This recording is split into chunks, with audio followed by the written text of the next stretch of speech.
24 तारीख को कोई ना कोई बड़ा फैसला आ जाएगा और जो इस लालता का जो अवैध मकान ये बनाया है ये ध्वस्तीकरण इसका हो जाएगा। लेकिन चाचा इसके बाद जो अपराधी हैं यानी लालता का बेटा, उनके लिए कौन सी सज़ा की मांग कर रहे हैं? उनको कौन सी सज़ा मिलनी चाहिए कि वो भी बहुत बड़ी बात है, क्योंकि घर गिनना ही जो है अनुराग को न्याय नहीं कह सकते, और जो अपराधी है उनको भी बड़ी से बड़ी सज़ा होनी चाहिए। कौन सज़ा आप मांग करते हैं प्रशासन से? बिल्कुल बिल्कुल, आपने बहुत सही सवाल उठाया कि नमस्कार, आप देख रहे हैं प्रतापगढ़ न्यूज़। दुर्गागंज में रामकैलाश यादव। आज हमारी मौजूदगी है अनुराग के पिताजी के घर पर कबीरदीनपुर में। आज जो है अनुराग केस की सुनवाई होना था, जो बुलडोज़र चलने की थी, तो कोर्ट में बहुत देर तक बहस चली और काफ़ी बहस चला। अब इस बुलडोज़र चलने से कोई रोक नहीं सकता। इतने दिन जो इंतज़ार किया जा रहा था, बस समय आ चुका है। अब अनुराग के पिताजी हैं, अब इनसे जानते हैं कि क्या कुछ जो है जानकारी मिली, क्योंकि कोर्ट में भी नहीं गए थे। अब तो क्या कुछ जानकारी मिली आपको? जी भैया, हमारे वकील साहब ने हमको फ़ोन किया। हाँ। और बोले चाचा आप उदास मत हो, और आप कोर्ट में नहीं आए। तो हमने कहा भैया तबीयत सही नहीं रहती है और कुछ और दिक्कतें थी, तो इसलिए कोर्ट में नहीं आ पाए। लेकिन मैं सभी अधिवक्तागण को प्रणाम करता हूँ, तहसीलदार साहब को भी नमन करता हूँ कि आप लोग सच्चाई के साथ में हो। बहुत बहुत धन्यवाद है आप लोगों को। ईश्वर हमेशा सुखी रखे। और मैं उम्मीद यही करता हूँ कि जल्दी से जल्दी ऐसे अपराधियों को सज़ा मिल जाए, जिससे समाज में एक मिसाल पेश हो। एक मिसाल पेश हो समाज में कि कम से कम कोई यह दुस्साहस दोबारा न करने पाए कि किसी के बच्चे का गला काट दिया जाए। तो जो वहाँ बहस हुई, बहस के बारे में कुछ बताया गया आपको? नहीं भैया, बहस हुई और काफ़ी तीखी बहस हुई, और हमको लोगों ने बताया कि घंटों बहस हुई। और उसके बाद जो है अब देखिए 24 तारीख को क्या फ़ैसला आता है, और अब ईश्वर जाने या तो कोर्ट जाने अब क्या होता है क्या नहीं होता है। लेकिन मैं सबको फिर से धन्यवाद कहता हूँ, आप सबको धन्यवाद है। तो 24 तारीख को जो है फाइल आदेश में चली जाएगी, ऐसा सुनने में आ रहा है। जी, मैंने भी यही सुना है कि आदेश सुरक्षित रख लिया जाएगा। और फैसला देखिए क्या होता है। आदेश सुरक्षित तो रख लिया जाएगा, अब फैसला क्या होता है। और मैं तो उम्मीद यही करता हूँ कि न्यायालय जो है हमेशा सच का साथ जो है देता है। और माननीय न्यायालय से निवेदन भी करता हूँ कि आप मुझ गरीब के ऊपर इतना उपकार तो ज़रूर ही कर दीजिए। अगर मैं गलत हूँ तो सज़ा दीजिए, लेकिन अगर मैं गलत नहीं तो जो गलत है, जिसने गलती किया है उसको सज़ा दीजिए। तो उसमें जो नोटिस छपा किया गया था, उसमें तो बिल्कुल तय है कि इनका मकान बंजर ज़मीन में ही है। जी, बिल्कुल क्लियर है, वो कंफर्म है कि इनका बंजर में है। जब बंजर में है, सरकारी ज़मीन में है, तो रुक तो नहीं सकता कि ऐसा कुछ करके रोक लें। अब भैया आज 5-6 महीने से रुका हुआ ही तो है। रुका मतलब एक प्रक्रिया चल रही है, जो कानूनी प्रक्रिया है, उसके तहत जो है वो विपक्षी को भी मौका दिया जा रहा है कि भाई जो भी आपको इसमें अपना साबित करना है तो आप साबित करिए कि हम बंजर में बनाए हैं कि नहीं बनाए। तो ये प्रक्रिया को पूरा किया जा रहा है। जी, वो तो कानूनी प्रक्रिया है भैया, वो तो पूरा की जा रही है ना। सबको बराबर का मौका दिया जाता है, सबको बराबर का मौका दिया जाता है, अपराधी को भी और जो निरपराध है उसको भी। सबको बराबर का मौका दिया जाता है कि आप अपना पक्ष रखिए। पक्ष रखने का मौका दिया जाता है कोर्ट में कि बाई दी वे कुछ 19-20 न हो और कोर्ट के ऊपर इल्ज़ाम न लगे। लेकिन ऐसा भी केस में देखा गया, एक प्रयागराज में घटना घटी थी जहां पर एक दलित युवक को जिंदा जला दिया गया था। तो वहां पर तो दूसरे दिन ही बुलडोजर की कार्रवाई हो गई थी। भैया अब मैं अपना दुर्भाग्य समझूं इस चीज़ को या फिर और कुछ समझूं, लेकिन मैं तो समझता हूं कि मेरा दुर्भाग्य ये है कि अब तक अपराधी को सज़ा नहीं मिली, तो कहीं न कहीं उसकी किस्मत उसके साथ है, मेरे साथ नहीं है। नहीं तो आपकी जो है कानूनी प्रक्रिया के दौरान चल रहा है। लेकिन वहाँ पर ये भी देखा तो मकान नहीं बना था, वहाँ पर यही छप्पर वगैरह रखा गया था। तो बुलडोज़र चला तो वहाँ भी पूछा गया तो कुछ और बता रहे थे कि मतलब इस केस की वजह से नहीं चला कुछ। और भी बताया जा रहा था। लेकिन अभी जो लालता के मकान की जो बातें चल रही है, ये तो मान लो कि कानूनी प्रक्रिया के तहत ही गिरेगा, क्योंकि जो भी अधिकारी हैं अपना कलम कोई नहीं फंसाना चाहते। जी बिल्कुल, जाहिर सी बात है, सारी चीज़ को मद्देनज़र रखते हुए हर चीज़ की छानबीन करके ही अधिकारी कोई फैसला देंगे, और जल्दबाजी में कोई फैसला कोई अधिकारी नहीं देगा। लेकिन हाँ, जो चीज़ें अब हो रही हैं, यही चीज़ें तत्कालीन लेखपाल साहब जो थे, जगदीश यादव नाम था उनका, हम लोगों ने इतना कंप्लेंट किया, इतना एप्लीकेशन डाला, लेकिन जगदीश यादव आते थे, कहते थे पहले तुम्हारा घर गिराएंगे। तो भैया मेरा तो गिर ही गया, उसने बनने ही नहीं दिया तो गिर गया। अब आओ यार, उसका घर तो रोक लो। तो चाचा जी, इतना दिन हो गया आपका घर दिख रहा है कि, तो इसमें जो 24 तारीख को अब सुनवाई होना है, तो इसमें क्या कुछ जो है होगा? भैया भविष्यवक्ता मैं नहीं हूँ, एक हमारे बाबा जी हैं, आप शायद उनसे पूछ सकते हैं, वो बता देंगे कि 24 को क्या होगा, वो बाबा जी बता देंगे। बाबा जी बहुत कुछ जानते हैं। 24 को तो फाइल आदेश में चली जाएगी। जी उम्मीद तो मुझे यही है, लेकिन क्लियर मैं नहीं हूँ। और रह गई बात तो 24 को क्या होगा, अब पता नहीं, रात में ही मैं मर जाऊँ तो उसके लिए मैं क्या कर सकता हूँ, कैसे बता दूँ। जी तो फाइल आदेश में जाने के बाद जो है बुलडोजर की कार्यवाही कब तक होगी, ऐसा कुछ? हमारे प्रधान जी हैं, हमारे प्रधान जी खुद ही बुलडोजर है यार। प्रधान जी खुद ही बुलडोजर? हाँ, और क्या, आदेश होने की देर है, प्रधान जी तो इंतजार कर रहे हैं कि आदेश हो जाए। ऐसा भी सुनने में आया कि अगर आदेश सिर्फ हो जाए तो प्रधान जी खुद जो है, भाई कानूनी ही प्रक्रिया के तहत, अगर बोल रहे थे कि जो भी तेल पेट्रोल का खर्च लगेगा वो लगवा कर गिरवा देंगे। जी बिल्कुल बिल्कुल, और प्रधान जी हमेशा जाते भी हैं, और सारे जो है हमने जितने अधिवक्ता किए हैं उन सबका खर्चा भी प्रधान जी भैया हमारे देखते हैं। हाँ, और तो बुलडोजर का तेल भी दे सकते हैं, ऐसी बात नहीं है। तो बुलडोजर चलने का जो है राह देखा जा रहा है, पूरा देश जो है देख रहा है कि कब और कितनी जल्दी बुलडोजर की कार्रवाई हो सकती है। जी उम्मीद तो मैं ही कर रहा हूँ कि पूरे देश की जो जनता है, हमारी जो जितने भी बंधु भाई देख रहे हैं, मैं प्रणाम करता हूँ कि आप सब लोग मेरे साथ में खड़े हो। मुझ गरीब में इतनी औकात नहीं थी कि इनसे लड़ाई लड़ लूँ, लेकिन आप सब लोगों के सहयोग से मैं इनसे लड़ रहा हूँ। और आप लोग जितनी उम्मीद किए हैं, बस आप ही लोगों की उम्मीद पे मैं भी टिका हूँ कि आज नहीं तो कल फैसला होगा, और वो भी सच्चाई की जीत होगी। तो चाचा जी, जैसे कि अभी कमाने वाला आपका मतलब इधर कैसे खर्चा वर्चा चल रहा है? भैया कमाने वाला कोई नहीं है, और अब कमाने की हिम्मत भी नहीं रह गई है। आपकी भी तबीयत खराब रहती है? जी बिल्कुल, दवा खा के बैठा हूँ।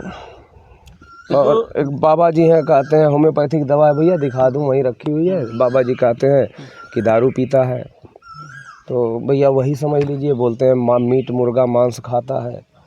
तो भैया आप बताइए कि जिसके पास कोई आमदनी नहीं है, मीट मुर्गा मांस कहाँ से खाएगा। गैया भैंस हैं, दूध मिल जाता है, दही मिल जाती है, खा लेता हूँ। दाल खरीदने तक की ताकत नहीं है, मीट मुर्गा की बात ही छोड़िए। लेकिन बाबा जी भविष्यवक्ता हैं, 24 को क्या होगा बाबा जी बता देंगे। तो जो भी दर्शक लोग देख रहे हैं, उन लोगों से यही कहना चाहूँगा, अगर आप लोग इनका हेल्प करना चाहते हैं तो इनका मोबाइल नंबर दिया जा रहा है, जिसमें स्कैनर रहेगा। स्कैनर वही मोबाइल पर जो है स्कैनर रहेगा, वहाँ पर आप जा कर के इनसे बात भी कर सकते हैं, और स्कैनर पर जो भी आपके हो सके भेज सकते हैं। वो अपना नंबर दे दीजिए चाचा, जिस पे स्कैनर लगा हुआ है, जिससे जो भी इच्छुक हैं देने के, वो आप हेल्प कर सकें। जी भैया, 95 17 23 63 23, इस नंबर पे व्हाट्सएप पे स्कैनर लगा हुआ है। आशा देवी के नाम से, मेरी पत्नी का नाम से अकाउंट है, और उन्हीं का नाम शो करेगा। और कोई गलतफहमी हुई हो अगर, तो मुझे आप फ़ोन कर सकते हैं, बात कर सकते हैं एनी टाइम। 95 17 23 63 23। ये जो इनका मोबाइल नंबर है, जैसे ही इसको आप ऐड कर लेंगे तो जो व्हाट्सएप के ऊपर जाएंगे, लोगो लगता है, फ़ोटो लगता है, वहाँ पर स्कैनर दिखेगा। तो वहाँ से आप जो भी हो सकता है आप इनकी हेल्प कर सकते हैं। इनसे बात करना है तो बात भी कर सकते हैं। अब नेक्स्ट टाइम मिलते हैं, डायरेक्ट जो है 24 चाचा, जैसे कि अभी 24 तारीख की तारीख लगी हुई है, जी भैया। तो 24 तारीख को कहीं न कहीं ऐसा उम्मीद अभी जगी हुई है, यानी उम्मीद ये समझ लीजिए कि 90% है कि 24 तारीख को कोई न कोई बड़ा फैसला आ जाएगा और जो इस लालता का जो अवैध मकान ये बनाया है, ये ध्वस्तीकरण इसका हो जाएगा। लेकिन चाचा, इसके बाद जो अपराधी हैं, यानी लालता का बेटा, उनके लिए कौन सी सज़ा की मांग कर रहे हैं? उनको कौन सी सज़ा मिलनी चाहिए? कि वो भी बहुत बड़ी बात है, क्योंकि घर गिरना ही जो है अनुराग को न्याय नहीं कह सकते, और जो अपराधी है उनको भी बड़ी से बड़ी सज़ा होनी चाहिए। कौन सज़ा आप मांग करते हैं प्रशासन जी से? बिल्कुल आपने बहुत सही सवाल उठाया कि घर गिरना ही बहुत बड़ी बात नहीं है। घर गिर जाएगा तो यहाँ पे रहेंगे नहीं, तो हमारे बच्चे भयमुक्त रहेंगे। ये तो एक ये बात हो गई। दूसरी बात सज़ा की बात है, तो ऐसे दुर्दांत अपराधियों को, ऐसे निष्ठुर और इतना घिनौना कृत्य करने वालों को इस समाज में रहने का अधिकार नहीं है। ऐसे लोगों को सबको फांसी पे लटका देना चाहिए। जो लोग घेर कर एक अबोध बच्चे को, विकृत मानसिकता के लोग जो हैं, एक अबोध बच्चे को घेर कर इसलिए मार देते हैं कि वो तरक्की कर रहा है, तो ऐसे लोगों को सबको फांसी पे लटका के मिसाल पेश की जाए कि इस देश में कोई ऐसा दुर्दांत अपराधी न हो जो इस देश के रत्न को खा जाए। ये मेरी मांग है। जी चाचा, बराबर। और चाचा जी, जैसे कि आपका ये घर टूटा फूटा दिख रहा है, तो ये अभी तक बना क्यों नहीं? भैया उन्होंने बनने ही नहीं दिया ना। यही घर तो उनको चाहिए था ना। ये पूरा मकान और पूरा पतरा इनको चाहिए था। दिखा दीजिए, कैमरामैन से कहना चाहूँगा। यही देखिए, अभी भी जो इतना दिन हो गया जो घटना हुआ, घटना के लगभग 7 महीना होने वाला है। यही देखिए कि मकान इनका गिर रहा है, लेकिन अभी भी जो है बना नहीं है। तो जो इसका केस चल रहा था, ख़त्म हुआ कि नहीं हुआ अभी? जी, जो 95 में उसने मुकदमा किया था, वो माननीय न्यायालय ने कैंसिल कर दिया, रिजेक्ट कर दिया उस मुकदमे को।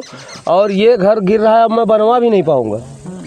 अब चूँकि उसकी कंडीशन इतनी ख़राब है कि मेरे पास उतने पैसे ही नहीं हो पाएंगे, और वो मटेरियल मैं नहीं मिल पाऊँगा। अब जो उसमें लगता है, थपुआ नरिया जो भी कुछ है, तो वो मिल भी नहीं पाएगा। जो इसमें नरिया खपड़ा वगैरह लगा, जी मिलेगा ही नहीं, अब कहाँ बन पाएगा? तो और इतना खर्चा आ जाएगा, अगर कहीं मिल भी रहा है, इतना खर्चा आ जाएगा, तो मेरे पास उतने पैसे नहीं है मैं उसको फिर से बनवा सकूं। तो यहाँ पर जो केस किया गया तो सब हट चुका है कि नहीं? अभी केस खत्म है, सब खत्म हो गया। अब आप हाँ। बनवाना चाहें, कोई आपत्ति नहीं, कोई आपत्ति नहीं है, लेकिन अब मैं बनवा भी नहीं पाऊंगा ना। 3 साल से गिर रहा है वो, और उसका इतनी जर्जर स्थिति है कि अब उसको रिपेयर करवाना बहुत मुश्किल काम है। लाखों रुपए लग जाएंगे, मेरे पास है ही नहीं है। सबसे बड़ी समस्या है कि अब तो मान लो कि और स्थिति ख़राब हो गई है। अभी तो मान लो पहले इनका अनुराग थे यहाँ पे, तो कमाने भी जाते थे, लेकिन अब तो मान लो कि वैसे दुखी हैं, बीमार हैं, तो हर तरीके से परेशान हैं। और यहाँ पर देखिए, यही 1-2 कमरा दिखाई दे रहा है यहाँ पर, तो यहीं पर जो है सभी लोग रहते हैं गर्मी में। भैया क्या करें, कहाँ जाएंगे? अभी उसी गर्मी में तप रहे थे, तो जब आप लोग आए तो उठ के उधर चले गए थे, पेड़ की छांव में एक लोग के पास में बैठे थे। वो आप लोग आए तो हम फिर आप वापस आए। नहीं तो यहाँ पेड़ की छांव में ऐसे बैठे रहते हैं, जैसे धूप आती है चारपाई खिसकाते रहते हैं, और नहीं तो फिर उसी पतरे में रहते हैं। क्या करें?